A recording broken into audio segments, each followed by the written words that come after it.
What's going on, guys? Doing some work on the Triumph today.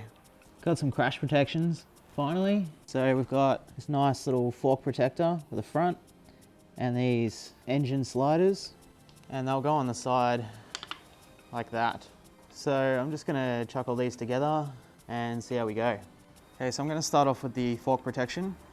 Now these just use 8mm hex keys, and they just slide through the hub tube. So what you gotta do is undo one side. This little washer here goes on that one. Slide that off.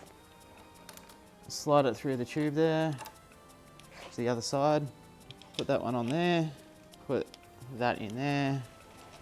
And do that up. Make sure the Triumph logos are at the top. And just do it up. It's tight enough. I guess that'll be good enough, and that's on. So that's pretty easy. Only took like a minute to do, but yeah, done. All right, now for the harder ones. All right, to get these on, we have to undo the engine mount there, and then that'll go on like that. I think this one has some spaces to pull it out so you don't hit that when you fall. So don't worry, I will be torquing these up when I'm done before I take it for a ride. I just have to go get my mate's torque wrench. So I'll take these off. So these are a T50 Torx bit, and I'm gonna be replacing these bolts with these ones I am just gonna be winging this. I don't know exactly how to do it. So hopefully I don't mess things up too much. I'm sort of hoping the engine just doesn't fall out, because that would be unfortunate. So this one here actually has a nut at the back of it. So I'm gonna have to figure out a way to hold that. All right, so that's a 14mm. I've got these swivel wrenches, so hopefully that'll fit up in there. Okay, that's off. Now, if I didn't have one of these, I don't know how I would have gotten that. So maybe invest in a 14mm swivel wrench. Okay, so it looks like, because I've got 3 different size bolts here, I've just got to figure out which bolts go where. So I think this really long one goes in that spot there. So for the left side, it should look like this.